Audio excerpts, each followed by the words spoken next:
I'm been very concerned lately about China and sort of we have transferred so much money from our economy over to China by buying all those things and supporting their economy over there so they could make more and more money.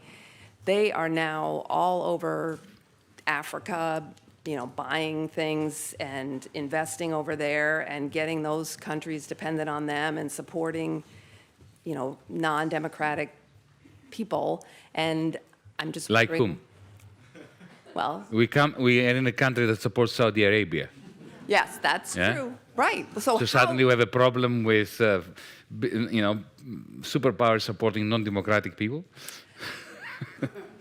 Yes, yes, I do, but I also am just concerned that we've sort of created the economic power that China sort of has now, and they're using it, I fear, going to be using it against us eventually and against the better interests of a lot of people. Allow me to put your mind to rest. Okay, great. You shouldn't worry about that. Okay.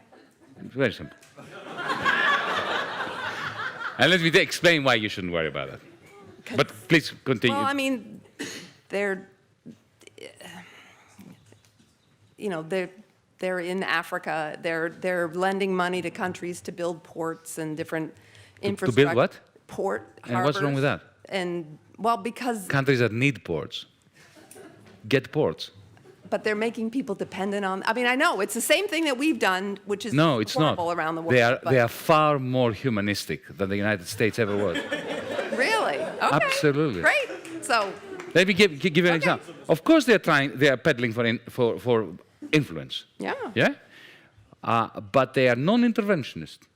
Absolutely non-interventionist in a way that Europeans, the West, has never managed to fathom.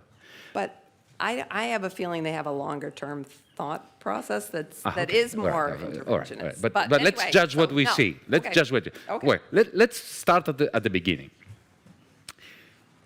The Chinese never asked Apple to go to Shenzhen and produce all the iPhones. It was Steve Jobs that decided that. Yeah? Mm-hmm. It was not China that went to Washington, D.C. and demanded that they buy a third of your national debt. If they hadn't bought it, you would be in serious trouble. Mm-hmm. Okay. Number 3. I did allude to this in my talk. If in 2008 China had not cranked up their credit bubble, you would be in a new Great Depression now. Mm-hmm. So, China, the United States, and the European Union are absolutely synergistic, and they need one another in a way that if we fail to acknowledge and to nurture, billions of people, including the majority of the people in this country, are going to suffer. Now, I am not going to stand here and defend China and the Chinese Communist Party. I already made some negative remarks about the Chinese Communist Party in referring to, their attitudes as being compatible with those of Wolfgang Schäuble. My concern about China is the authoritarian manner in which the Chinese regime is treating the Chinese people. As a Democrat, I have a problem with this. Mind you, I have to tell you that, from my understanding of China, it's a very interesting social experiment, in the sense that at the local level, or the regional level, you now have a boisterous democracy. At the local and regional level. Even with popular success stories in overthrowing local authorities, local bureaucrats who have been corrupt, who have been this, who have been that, who have been the other. When it comes to the influence of China outside its borders, I have to say, firstly, it's quite remarkable that they don't seem to have any military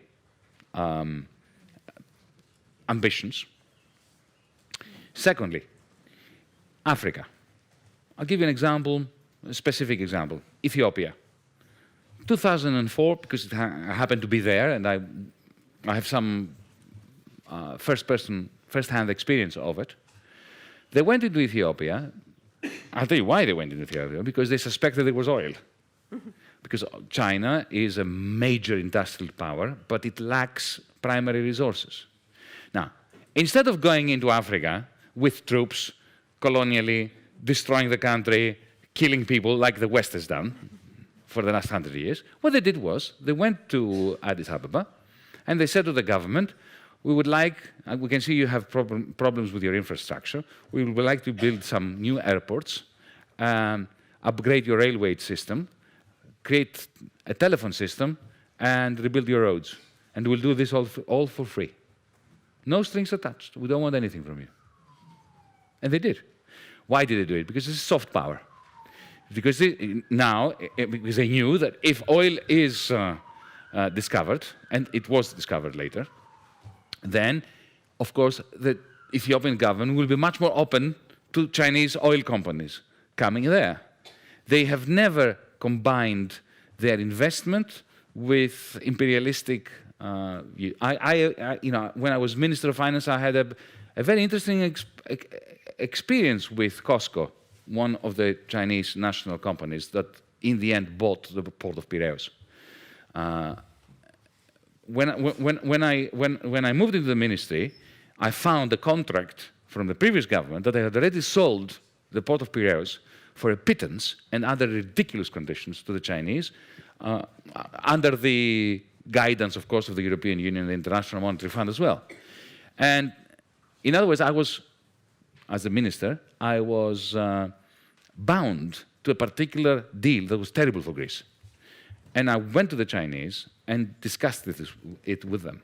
And I was really astonished. I said to them, look, you're paying too little, you're not committing to a sufficient level of investment, and you are treating our workers as fodder.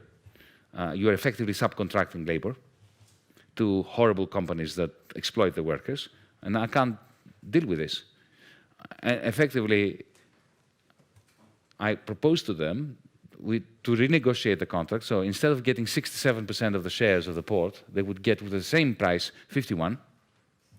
The remaining shares would go into the Greek pension fund system in order to bolster the capitalization of the public pensions. Secondly, I want you to commit to 180 million euros of investment within 12 months. And thirdly, proper collective bargaining with the trade unions and no subcontracting of labor. And to my astonishment, they said, okay. Can you imagine if that was a German company or an American company? That's why I'm saying I don't think you should worry. Okay.